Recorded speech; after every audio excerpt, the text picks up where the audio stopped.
Hey Liverpool fans, welcome back again. Here we go. Liverpool remain 6 points clear at the top of the Premier League after draws for them and their rivals, but questions are being asked about their January transfer plans. Arneslot oversaw a quiet summer window, with Federicochiesa joining from Juventus and Jeremiafrimpong set to link up with the squad after the 2024-25 season. Chiesa has been linked with a January departure after struggling for game time, but Liverpool appear in no hurry to let him leave. There's also the question of whether Slot needs to add to his ranks. Speaking after the Sunday afternoon draw with Manchester United, Jamie Carragher claimed a new left-back should be a priority for the title chasers. I just think Andy Robertson, who is an absolute legend, is just hanging on in every game, Carragher told Sky Sports. I don't think Kostas Tsimikas is quite of the standard to come in and replace him. I think if Liverpool could get a left-back in January, I think that'd put Liverpool in a really strong position to win the league. Robertson has played more than 300 games for Liverpool since joining from Hull in 2017, winning the Champions League in 2019 and Premier League in 2020. This season, though, the cracks have started to show. A red card against Fulham played its part in dropped points for Slot's team, while Robertson has been found wanting on other occasions. At the age of 30, some will feel he has reached the point where it's time to look at potential long-term replacements, especially if Tsimikas isn't considered up to the task. Bournemouth defender Kerkez is a number of fans' first choice, and it's easy to see why. The 21-year-old has room to grow as a player, but already has Premier League experience under his belt and has shown quality at both ends of the field. He's also already well known to Slot from his time in the Eredivisie. Hungary international Kerkez enjoyed a breakout season with AZ in 2022-23, helping the Alkmaar side reach the Conference League semi-finals, and played home and away against Slot's Feyenoord. Liverpool sporting director Richard Hughes helped bring Kerkez to England when working for the Cherries, so he too has been aware of the defender's qualities for some time. With Bournemouth closing in on Argentine left-back Julio Soler, might they allow Kerkez to leave in January? Fulham star Robinson might sound like an off-brand version of Liverpool's left-back, but his name isn't the only similarity. The United States international gets up and down the pitch brilliantly, and demonstrated this against the Reds back in December, when he set up both Cottage's goals in a 2-2 draw. He also captained Marco Silva's side in that game, one of several occasions on which he has done so this term. His leadership has come along with an impressive end product, with no other defender able to match his 7 assists this term. At 27, former Everton youth star Robinson is older than some of the other names on this list. However, he has been ever present in the league this term in a position which requires energetic displays time after time. Wolves man Aït-Nouri has been linked with Liverpool in the past, with his attacking contributions catching the eye. 3 goals and 5 assists this term is already his best return since moving to the Premier League, and he's only needed 18 appearances to reach that total. He was on target when Wolves met Liverpool earlier this season, popping up inside the 6-yard box to take advantage after some lax defending from Slot's team. However, with the Molineux side struggling for clean sheets in the early part of the season, some may wonder whether Aït-Nouri would be capable of fulfilling the defensive responsibilities needed to succeed at Anfield. The Algeria international might not come cheap, given he is under contract until 2026, with Wolves holding a 1-year extension option. He would also likely be missing for a few games during the Africa Cup of Nations, though this is unlikely to be a make-or-break factor. Liverpool may decide they need cover on both flanks, with Trent Alexander-Arnold potentially on his way to Real Madrid.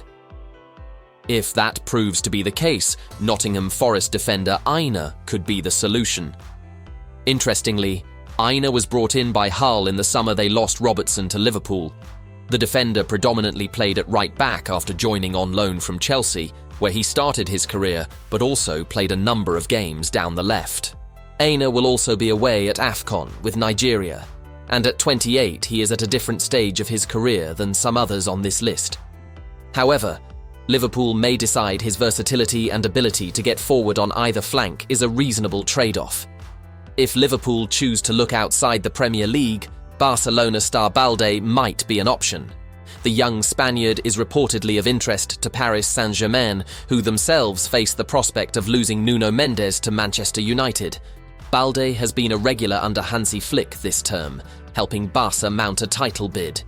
He also played for Spain at the 2022 World Cup, though injury kept him out of La Roja's run to Euro 2024 glory. It remains to be seen whether Balde's club would listen to bids in January, and indeed whether he would even want to leave after rubbishing talk of a summer exit. However, amid a tricky situation around the registration of Dani Olmo, it could be worth testing the waters. Bayern Munich's Davies is in high demand, with plenty of clubs on alert ahead of his contract expiring in June. Suitors are permitted to speak to the Canadian over a potential pre-contract agreement, but Bayern could be tempted by the prospect of a January bid to boost their coffers. Despite the contract situation, Davies doesn't appear to have ruled out staying at the Allianz Arena. Real Madrid and Manchester United appear prepared to offer him an exit route though, and Liverpool have also been linked. A converted winger, the former Vancouver Whitecaps star won't face too many questions about his ability to contribute in an attacking sense. The 24-year-old has averaged a goal or assist every 4 games across the Bundesliga and Champions League, with his strike against Real Madrid in last season's European semi-finals, taking Bayern within minutes of the final. In the wake of one of Liverpool's more ragged performances of the season, it did not take long for Virgil van Dijk to regain his customary cool. Unusually for the Dutch defender, he appeared to lose his temper on more than one occasion during the draw with Manchester United. Not with an opponent, not with referee Michael Oliver, but with one or more of his teammates. And it was obvious that Trent Alexander-Arnold did not escape his captain's wrath. But after the England fullback's shocking performance brought criticism from all quarters, including a withering put-down from Roy Keane, Van Dijk quietly reminded Trent that his teammates have got his back. He said Trent has his own people around him, his family, and we are there as well. He wants to perform in the best way possible, like we all do. That is the main focus. In my opinion, maybe ask him, that is the distraction the game.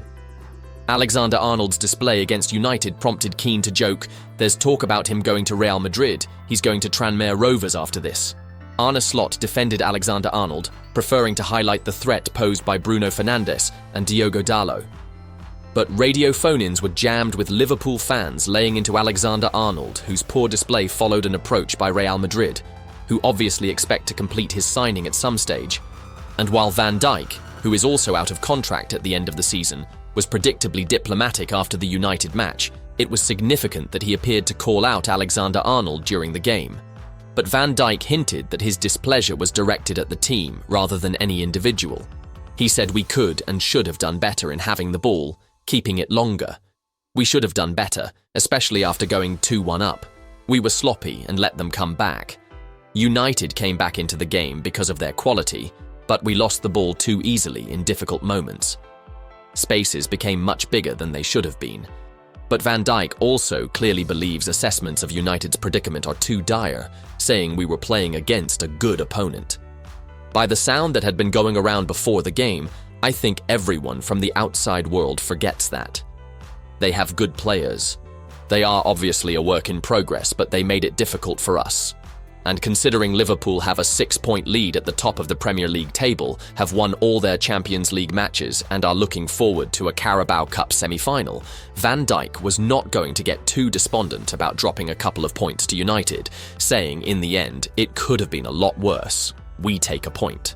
But we showed good things as well, resilience after going 1-0 down. So it was good things and less good things. We had to get up.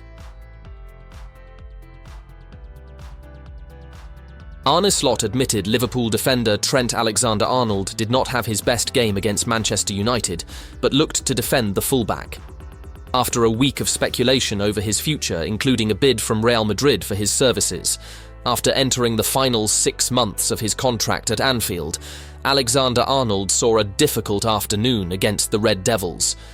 The England international saw United focus their attacks down his flank time and again, where they found success. After 45 minutes, former United captain Roy Keane savaged Alexander-Arnold's display. Trent Alexander-Arnold has been all over the place defensively, the pundit said. His defending has been schoolboy stuff. He's got to do better. They're talking about him going to Real Madrid. The way he's defending, he's going to Tranmere Rovers after this. Slot provided a calmer assessment, however. The Dutch boss revealed that midfielder Ryan Gravenberch should have provided greater support in some moments. The former Feyenoord coach also suggested the quality offered from Diogo Dalot and Bruno Fernandes is more than enough to explain Alexander-Arnold's difficulties. Trent has played mostly very good games for the club. Today was not his best game, but that had to do with them as well, explained Slot on Sky Sports. Sometimes Ryan Gravenberch was not close enough to him, so it was a 2-on-1 situation. I would put it more on the quality of Diogo Dalot and Bruno Fernandes. Slot was content with much of his side's performance, if not the result.